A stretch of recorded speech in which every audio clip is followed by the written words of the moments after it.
Okay, as you can see, we have incredibly strong winds today.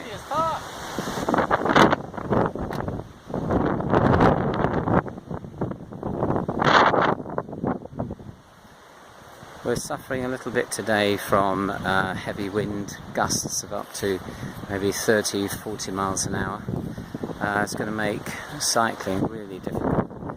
We have around about 50 miles to go before we get to Gibraltar, and this headwind is too strong for us to look at getting out of this valley this morning. Really stormy during the night. No rain, just heavy gusts. You can see the trees. Whoa! So I thought I'd show you that and then show you something en route.